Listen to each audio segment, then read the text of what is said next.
నమస్కారం, welcome to our channel. క్రోధి నామ సంవత్సరంలో సంవత్సరాంతం ద్వాదశ రాశుల వారికి ఎలా ఉండబోతుంది అని తెలియజేయడానికి ప్రస్తుతం మనతో పాటు ప్రముఖ ఆధ్యాత్మికవేత్త, ప్రముఖ జ్యోతిష్య వాస్తు పండితులు ఉమామహేశ్వరరావు గారు ఉన్నారు. వారితో మాట్లాడిద్దాం. నమస్కారం గురుగారు. గురుగారు, జూన్ నెలలో మరి వృషభ రాశి వారికి ఎలా ఉండబోతుందో తెలియజేస్తారు. సర్వమంగళ మాంగళ్యే శివే సర్వార్థ సాధకే శరణ్యే త్రయంబకీ దేవి నారాయణీ నమోస్తుతే. ఓం శ్రీ గురుభ్యో నమః. వృషభ రాశి వారికి జూన్ నెల 1వ తారీఖు నుంచి నెలాఖరి వరకు కూడా బహుళ నవమి ఈరోజు నాడు స్టార్ట్ అవుతుంది. 1వ తారీఖు నాడు బహుళ నవమి శనివారము, ఉత్తరాభాద్ర నక్షత్రం. అలాగే ప్రీతి యోగము, గరజీకరణం. ప్రీతి యోగం అనేది చాలా మంచిది, గరజీకరణం అనేది మంచిది కాదు. అయితే వృషభ రాశి వారికి ఈ నెలలో వచ్చేసరికి వృషభ రాశిలోనే రవి, బుధ, శుక్ర, చంద్రుడు, గురుడు. రవి, బుధ, శుక్ర, గురుడు, ఈ 4 గ్రహములు ఉన్నాయి.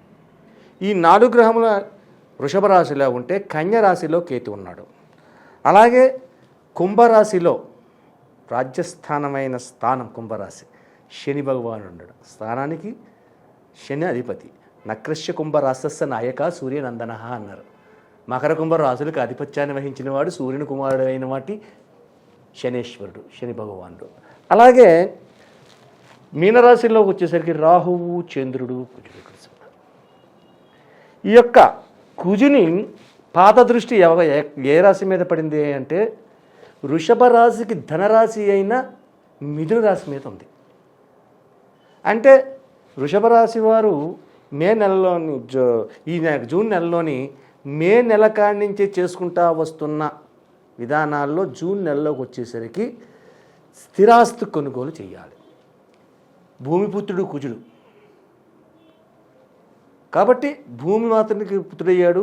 శుక్రుడు ఉన్న విధానం నాకు ఎక్కువగా బాగుంది కాబట్టి ఈ యొక్క విధానం వల్ల భూమిని ఆర్జించాలి, అంటే కొనాలి. అంటే భూమిని కొనొచ్చు, ఇళ్లను కొనొచ్చు, ఏదైనా భూమి సంబంధించి వస్తుంది. అటువంటి విధానంగా ఈ వృషభ రాశి వారు ఈ యొక్క నెలలోని సంపద మీద కన్నుపడుతుంది. అధికమైన యోగదాయకమైన పరిస్థితులు ఈ వృషభ రాశి వారికి ఉన్నాయి. అయితే భూమి కొనేటప్పుడు వీరికి కొంతమంది మీడియేటర్స్, మధ్యవర్తులు అనేవాళ్ళు ఉంటారు. భూమో ఇల్లో ఏదో కొనేటప్పుడు ఓ మీడియేటర్లు పెడతారు. ఆ మీడియేటర్ల వలన వీళ్ళు నష్టదాయకమైన పరిస్థితిని పొందుతారు. కాబట్టి కొనుగోలు చేసే సమయం యందు ఈ వృషభ రాశి వారు ఎట్టి పరిస్థితుల్లోని ఆచితూచి అడుగులు వేస్తూ 1కి 10 సార్లు ఆలోచన చేస్తూ ఎదుటి వ్యక్తి చెప్పే దాంట్లో ఎంతవరకు యథార్థం ఉన్నది, ఎంతవరకు నమ్మవచ్చు అనే ఆలోచన చెయ్యాలి. ఆలోచన లేకుండా చేస్తే నష్టదాయకమైన ఫలితాలు పొందడం అనేది జరుగుతుంది.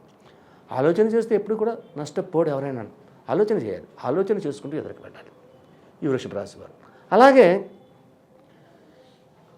వ్యాపార రంగంలో ఉండేవాళ్ళు, అంటే బట్టల వ్యాపారం కానీ, చాలా ముందుగా చెప్పుకోవాలంటే క్లాత్ మర్చెంట్స్ చెప్పాలి. క్లాత్కి చాలా ప్రాముఖ్యత ఉంది. ఈ యొక్క వ్యాపారంలో అత్యధికమైన లాభంలో సంతరింపజేసుకునే పరిస్థితి ఉంది. అలానే కిరాణా వర్తన, జనరల్ స్టోర్సు ఇలాంటివి ఉంటుంటాయి. అటువంటి వాటిల్లో కూడా అత్యధికమైన లాభాలని వీళ్ళు ఆర్జిస్తున్నారు. అలాగే భార్యాభర్తల మధ్యన చిన్న చిన్న కీచులాట్లు అనేవి ప్రారంభమవుతుంటాయి ఈ నెలలో. ఈ కీచులాట్లు ఉన్నా కూడా అంటే అయ్యే చిలికి గాలివాన అయిపోతుంది, చాలా పెద్ద ఎత్తున వెళ్ళిపోతారు, భార్యాభర్తలు ఇడిపోతారేమో అనేది కాదు. ఇక్కడ ఏదో చిన్న చిన్న కీచులాట్లు వస్తుంటే కొద్దిగా భార్యాభర్తల మధ్యన తగవలు అనేవి రావడానికి ఈ యొక్క రాశి ఉంది ఈ వృషభ రాశి వారికి. అలాగే విద్యార్థులు ఎలాగుంది అనేది అంటే విద్యార్థులు మంచి ర్యాంక్ తెచ్చుకోగలిగిన పరిస్థితులు ఉంటాయి. అనుకున్నది సాధిస్తారు. వీళ్ళు ఏదైతే ఊహిస్తారో, అంటే ఒక ఎగ్జామ్ రాస్తున్నారు, పలానా క్వశ్చన్ వస్తే బాగుండు అనుకుంటారు. ఎగ్జామ్ క్వశ్చన్ పేపర్ లీక్ అవ్వదు కదా, అది ఎగ్జామ్ కాదు. వీళ్ళు ఏదైతే ఊహించారో అదే క్వశ్చన్ రావడం, అక్కడ ఎగ్జామ్స్లో విజయాన్ని పొందడం అనేది విద్యార్థులకు విద్యార్థినులకు కూడా ఉపయోగకరంగా ఉంది. ఇక రాజకీయ నాయకులు. ఈ రాజకీయ నాయకులు మాట్లాడే ప్రతి మాటని కూడా ఆచితూచి మాట్లాడుకుంటూనే వెదరికి వెళ్ళాలి, లేకపోతే నష్టదాయకమైన పరిస్థితులు ఎదుర్కొంటారు. రాజకీయ నాయకులకి ఈ వృషభ రాశి ఈ నెల సామాన్యంగా చెప్పాలంటే అనుకూలత లేదు. ఒక మాటలో చెప్పాలంటే అనుకూలత లేదు. కాబట్టి ప్రతిదానికి కూడా ఆలోచించుకోలేనా, ఏదో వాగ్దానం చేసిస్తాం ఇది చేసేస్తే పర్వాలేదు అనుకోవడం కాదు. అటువంటి పరిస్థితులు ఈ యొక్క రాజకీయ నాయకులకు ఉన్నది. కాబట్టి ఈ వృషభ రాశి వారు ఈ నెలలో చేయవలసిన పరిహార విధానాలు కొన్ని ఉంటాయి. అది ఏమిటి? నవగ్రహముల చుట్టూ వృషభ రాశి వారు ఉదయకాలాన్నే వెళ్ళాలి. ఏ వారం అనేది చెప్పట్లేదు, ఏ వారం వెళ్ళినా సరే మీకు అనుకూలమైన వారం. నెలకి 4 సార్లు 5 సార్లు చేయాలి.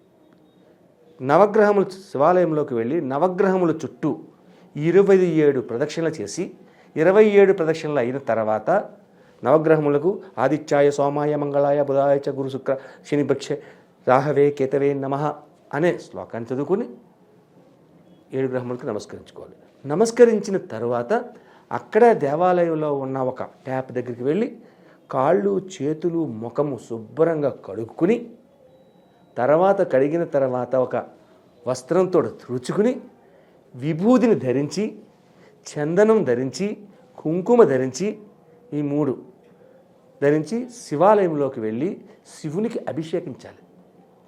దేనితో అభిషేకం చేయాలి ఈ రోజునాడు? ఇలా చేసిన రోజునాడు వృషభ రాశి వారు దేనితో అభిషేకం చేయాలి? తేనె అభిషేకం. తేనె ఎక్కువగా ఉండాలి. తేనె చాలామంది మాత్రం బాటిల్ పట్టుకెళ్తారు, అంత కాదు. శివలింగం తెరవాలి. అంటే ఓ చిన్న లింగం అయితే 100 గ్రాముల స్ట్రెంత్ సరిపోద్ది, కొంచెం పెద్దదంటే ఒక 1/2 కేజీ కావాలి. తేనెతో అభిషేకం చేయాలి. తేనెతో అభిషేకం చేసినందువల్ల వచ్చేది దేహంలో కలుగుతున్నటువంటి అపసవ్య విధానాలు, అంటే బయట వారి దగ్గర నుంచి వస్తున్న విధానాలు కూడా అవి తొలుగుతాయి. తేనె, పాలు, పెరుగు, తేనె, నెయ్యి, పంచామృతాలు, అలాగే ఒక పళ్ళ రసాలు, 5 రకములైన పళ్ళతోటి రసాలతో జ్యూస్ చేసి ఆ జ్యూస్తో అభిషేకం చేయాలి. అలాగే పంతులు గారితో చెప్పి శివలింగాన్ని అభిషేకం అయిపోయిన తర్వాత అలంకరణ చేస్తారు. శివలింగానికి అలంకరణ చేసినప్పుడు అర్ధనారీశ్వర తత్వంగా అలంకరణ చేయమని చెప్పాలి. అంటే శివలింగానికి ఒక భాగమున చందనం ఉంటుంది, ఇంకో భాగమున విభూతి. మధ్య భాగంలో ఎడమవైపు భాగంలోని చందనం ఉంటుంది, కుడివైపు భాగంలోని విభూతి ఉంటుంది. అది అర్ధనారీశ్వర తత్వం. ఆ అర్ధనారీశ్వర తత్వంగా అలంకరణ చేసిన తర్వాత ఒక వస్త్రాన్ని స్వామివారికి సమర్పించాలి. స్వామివారికి సమర్పించిన తర్వాత మీరు పట్టుకెళ్ళిన పళ్ళు ఉంటే నైవేద్యం పెడతారు. అలాగే అష్టోత్తరం చేస్తారు. అష్టోత్తరం అయిపోయిన తర్వాత మంగళహారతి ఇస్తారు, ధూపదీప నైవేద్యాలు అని అంటారు. కాబట్టి ఈ రకమైనటువంటి ఒక 4 వారములు ఈ రకంగా చేస్తే ఈ యొక్క అర్ధనారీశ్వర తత్వం వల్ల అనేక రకములైన అపయోగములు కలుగుతున్న వారికి, భార్యాభర్తల మధ్యన వస్తున్న కీచులాటలు ఉన్నాయి కదా, ఆ కీచులాటలు తొలగడానికి, సఖ్యత పెరగడానికి అవకాశాన్ని వస్తుంది. కాబట్టి వృషభ రాశి వారు ఈ యొక్క విధానంగా శివతత్వమైన ఆరాధన చేస్తే సర్వే జనా సుఖినో భవంతు. మరి అలాగే గురువుగారు, కొంతమంది వివాహాల కోసం ప్రయత్నిస్తూ ఉంటారు. మరి వివాహం కాని వారు, మరి వీరు ఎలాంటి పరిహారాలు చేసుకోవాలంటారు? వివాహాలు కానివారు అంటే ఈ వృషభ రాశిలోనే ఉన్నారా? అన్ని రాశుల్లోనే ఉంటారు. కాబట్టి జాతక విధానాన్ని కరెక్ట్గా చూపించుకోవాలి. తెలుసున్న విధానాన్ని, అంటే ఈ యొక్క వివాహానికి గల కారణం ఏమిటి అన్నది తెలుసుకోవాలి. అది ఈ యొక్క సందర్భంలో మనం విశదీకరించడం కష్టం. అది దానికి వేరేగా ఒక ఎపిసోడే చేసుకోవాలి. వివాహం చేయాలి అంటే ఆ యొక్క జాతకంలో అన్నీ చూసుకోవాలి. ఏ గ్రహము ఎక్కడ ఉంది, ఎవరు ఏ రకంగా చూస్తున్నారు, ఎవరి మీద ఎవరి దృష్టి ఉంది, ఏ గ్రహము వల్ల ఆటంకం వస్తుంది అన్నది మనం పరిశీలన చేసుకోవాలి. చేసుకున్న తర్వాత వివాహ విధానం గురించి అర్ధనారీశ్వర తత్వాన్ని తీసుకుంటారు. వివాహానికి కూడా అర్ధనారీశ్వరుడే సగం దేహంలో ఉండాలి. ఇప్పుడు బ్రహ్మ గురించి తపస్సు చేసావమ్మా, నువ్వు బ్రహ్మ ఒక్కడే వస్తాడు తపస్సు చేసి, నీ తపస్సు ఫలితం పొందితే. లక్ష్మి సరస్వతి మాత రాదు. విష్ణువు గురించి తపస్సు చేసావనుకో, నారాయణుడు ఒక్కడే వస్తాడు, విష్ణుమాత రాదు. శివుని గురించి తపస్సు చేయి, పార్వతీదేవిని పక్కనట్టుని వస్తాడు, ఇద్దరు రావాలి, ఒకరే రారు. అర్ధనారి సగం భాగం భార్య అలా ఉంది. అంటే భార్యకి ఇచ్చే విలువని ఈ యొక్క శివపురాణములోని అత్యధిక ప్రాముఖ్యత కలిగిన విధానం చెప్పాడు. కశ్యప మహర్షి, కశ్యప బ్రహ్మ అంతటి గొప్పవాడు కూడా శివతత్వ విధానాన్ని అవలంబించాడు. కాబట్టి ఈ వివాహ విధానానికి ఈ రాసులలో ఉన్నదానికి పొంతన కలవదు.